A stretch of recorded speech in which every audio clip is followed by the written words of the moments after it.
सुप्रभात बच्चों, जैसा कि आपको पता है कि क्लास 10th में हमारी जो कविता है कन्यादान, उसके कवि ऋतुराज जी हैं। आज हम उसके कवि परिचय के बारे में जानेंगे। तो ऋतुराज जी का जन्म सन 1940 में भरतपुर में हुआ। राजस्थान विश्वविद्यालय जयपुर से उन्होंने एमए किया। 40 वर्षों तक अंग्रेजी साहित्य के अध्यापन के बाद अब सेवानिवृत्त लेकर वे जयपुर में रहते हैं।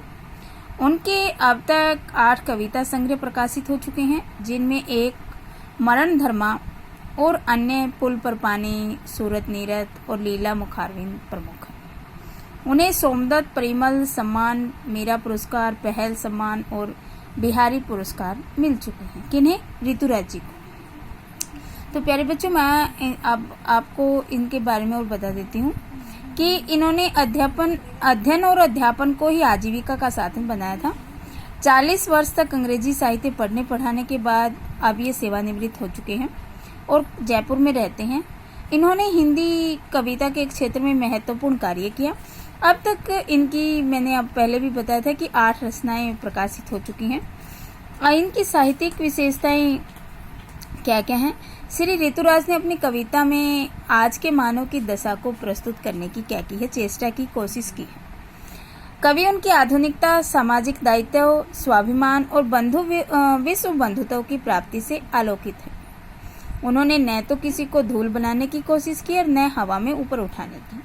कवि को अत्यंत सहज भाव से अन्याय, दमन और शोषण, रूढ़िग्रस्त जर्जर संस्कारों से जूझना चाहते हैं। कहीं कहीं कवि की विद्रोह भावना भी व्यक्त हुई है। कवि ने आज के मानव के संघर्ष को कविता में स्थान दिया है। तो प्यारे बच्चों, इस कविता के माध्यम से कवि जो कन्यादान उनकी कविता है उसके बारे में क्या बताना चाहते हैं, तो मैं उसको आपको थोड़ा सा उसका सार रूप में बता देती हूँ कि कवि ने कन्यादान में माँ बेटी के संबंधों को घनिष्ठता से प्रतिपादित करते हुए नए सामाजिक मूल्यों की परिभाषा देने का प्रयत्न किया है।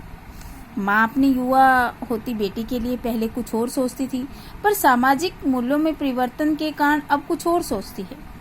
पहले उसके प्रति कुछ अलग तरह के डर के भाव छिपे हुए थे, पर अब उसकी दिशा और मात्रा बदल गई है। वो अपनी बेटी को परंपरागत उपदेश नहीं देना चाहती, वो अपनी बेटी को अपने पांव पर खड़ा होना देखना चाहती है। माँ ने उसे समझाते हुए कहा कि उसे जीवन में संभल कर रहना पड़ेगा। पानी में झांक कर अपने ही चेहरे पर न रिझने और आग से बचकर रहने की सलाह उन्होंने अपनी बेटी को दी। आग रोटियां सेकने के लिए होती है, न कि जलने के लिए। उन्होंने अपनी बेटी को संस्कार दिए ये इस रूप में, कविता के माध्यम से। उन्होंने सुख दुख की, माँ की अंतिम पूंजी क्या होती है? बेटी, और वही उसके सुख दुख की पूंजी होती है। बेटी अभी तक पूरी तरह से सियानी नहीं हुई थी, बड़ी नहीं हुई। वह भोली भाली और सरल थी। उसे सुखों का आभास तो था, लेकिन उसे दुखों की पहचान नहीं थी। तो इसीलिए वो अपनी बेटी को समझाते हुए कहती है कि बेटी, आग रोटियां सेकने के लिए होती है, ना कि जलने के लिए। वस्त्रों और आभूषणों का लालच तो उसे जीवन के बंधन में डालने का कार्य करता है। माँ ने कहा कि उसे लड़की की तरह दिखाई नहीं देना है। माँ ने अपनी बेटी को समझाते हुए कि तुझे लड़की की तरह नहीं, तुझे अपने पांव पर खड़ा होकर उसे सजग और सचेत और दृढ़ होना चाहिए। जीवन की हर परिस्थिति या हर स्थिति को निर्भयता पूर्वक डट कर सामना करना आना चाहिए। इन पंक्तियों में उसने अपनी बेटी को कहा है। विवाह की इसमें लड़की क्या भोली भाली और सीधी सादी थी। लड़की को दुखों की भयानकता की अभी समझ नहीं थी, इसके बारे में बताया गया। तो पोएम की जो हम व्याख्या है वो कल करेंगे। आज मैंने इसका सार रूप बताया और ऋतुराज जी के बारे में बताया। तो प्यारे बच्चों, आपको ये लर्न भी करना है और पोएम के जो वर्ड मीनिंग है, शब्दार्थ है, उनको आपने याद करना है। धन्यवाद। Have a nice day.